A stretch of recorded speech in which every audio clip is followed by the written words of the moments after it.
Hello, Sandy Graham of Hobo Traveler. I've been in Africa, I don't know, 4 or 5 months. And everywhere I go on the planet, you get tired, right? But I think I'm having a problem. I start to understand what my problem in Africa is. My problem in Africa is the level of education. There are no books, there are no newspapers, the level of education is flat. It's on the bottom. And it's also thinks that I owe them a living. They think that the whites have unlimited money and we should give them money. So when you get this uneducated person constantly playing the poverty card on you, it gets to be tiresome. But you have some different ratios. The ratio of assholes to nice people, it's very low here. The number of assholes actually in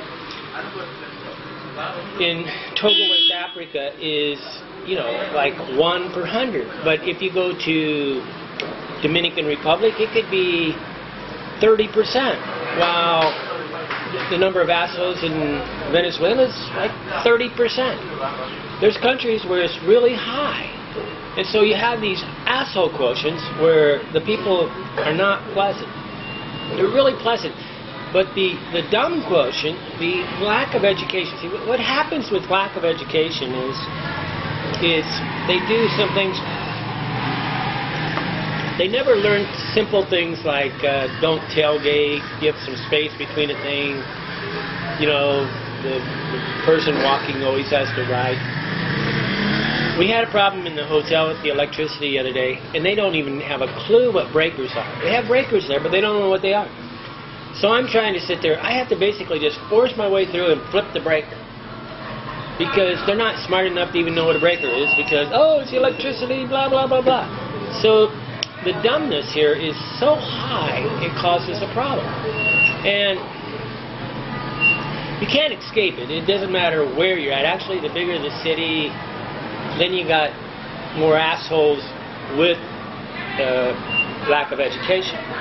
And I really wish hotels would learn one thing.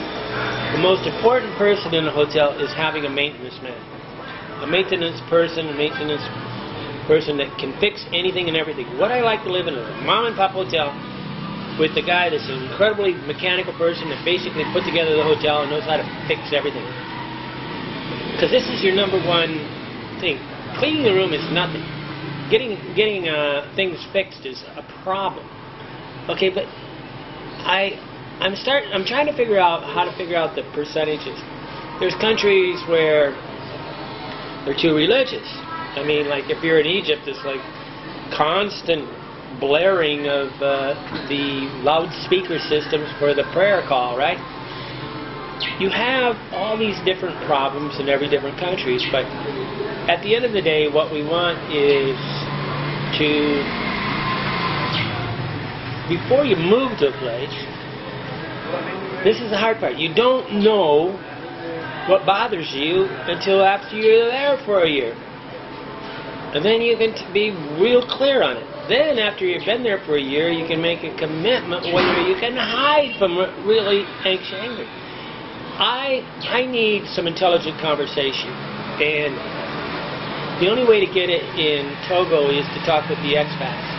I have never met, I don't know if I've ever met a West African person that I would say is even educated at 25% of my level of education.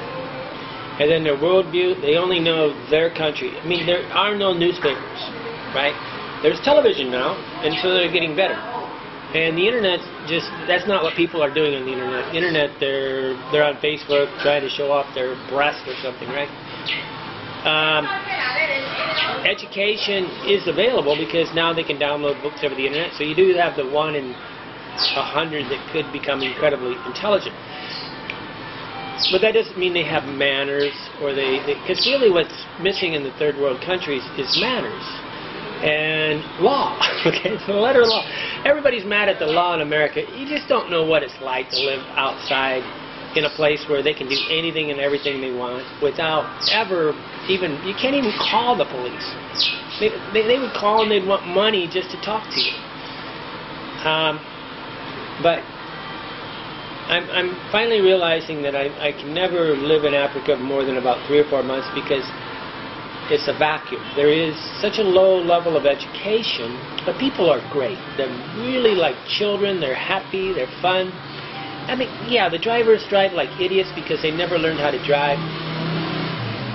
But they're not idiots. They just, there's no law and there's no thing. So when it's the rules of the jungle, they do anything they want. They never, almost never stop at a stop sign. Well, if there is a stop sign. And Ghana and Cote d'Ivoire, I've never been in any country in Africa where it's, but South America is a lot about the same. Central America. I remember driving a car around in Argentina. I told my girlfriend in Argentina, I'm never doing that again. It was so absolute crazy. It scared to death to me. It scared me to death. She told me to drive her car to the thing. Oh, I was scared to death. Because, you know, people are driving on the wrong side of the road and all sorts of stuff. That's Argentina, where you guys believe it's modern.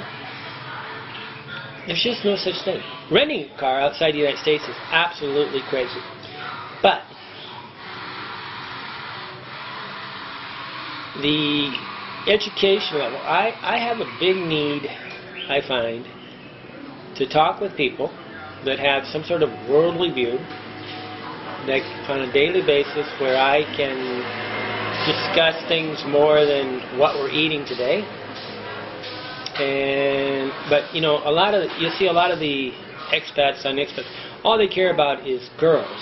I mean, that's all they want to talk about 24 hours a day is girls, girls, girls. Like, they must have been the ugliest child in school, and they never had a girl in their life, and they suddenly get 40, and they decide that they can go to the Philippines and Thailand and all these places and find girls. They're a humorous bunch because they're like big boys, big fat boys in a toyland, right? And so and then wild stories. And the stories are good. But after a while you go, you guys, that's all you talk about. If I sit there and talk about, you know, something that's happening in the world news, if it's not the #1 thing on the planet on CNN, they don't know. I mean, they never read the second page of the Wall Street Journal.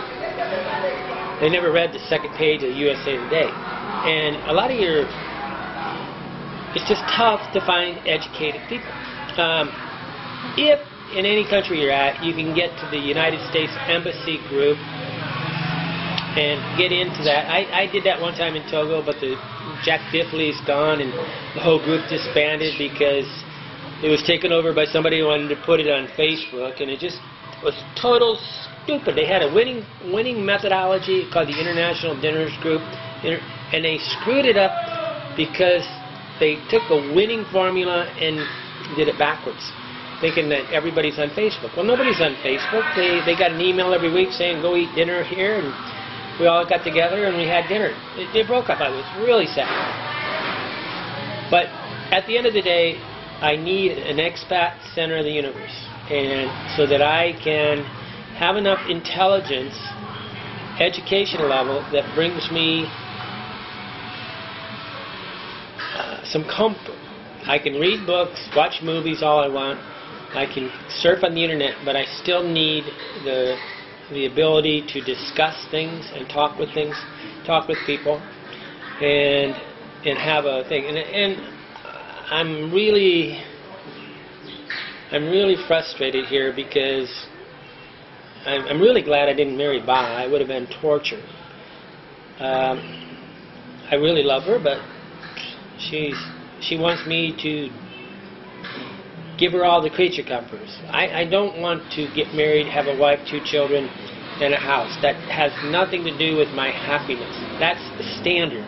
Everybody on the planet has that. To have that in Africa is crazy. I can't take her to America because she would be a duck out of water. But she doesn't want to go there.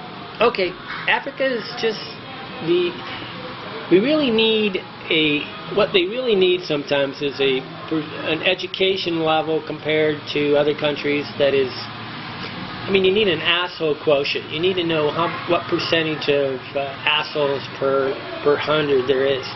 It's real low here in the theft. Thefts, I'm about 0.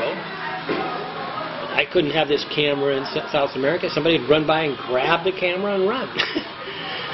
I can't put it on a tripod and sit on the table looking at me. You got to be hiding all the time. Or they knock you with a, you look at the guns they got in Guatemala. You ever see pictures of, search Hobo Traveler guns, and you'll see guns in Guatemala, biggest thing. Philippines, I had a machine gun this big. I mean, it was huge in front of the Panoramic Hotel in Pan Am Hotel in Manila. Guns in Mexico. I've seen more machine guns in Mexico than I've ever seen in my life. They got machine guns everywhere. To see a machine gun in Africa, it means that the president of the country is coming through. You see a machine gun, yeah, a 55mm machine gun, a little thing. That means the president's on his way. Other than that, you never see a gun. Yeah, it's just really difficult to see a gun in where I'm at. But in most Latino countries, you see them everywhere. Catholic countries. We're in a Catholic country, yes. Hey, there's me ranting.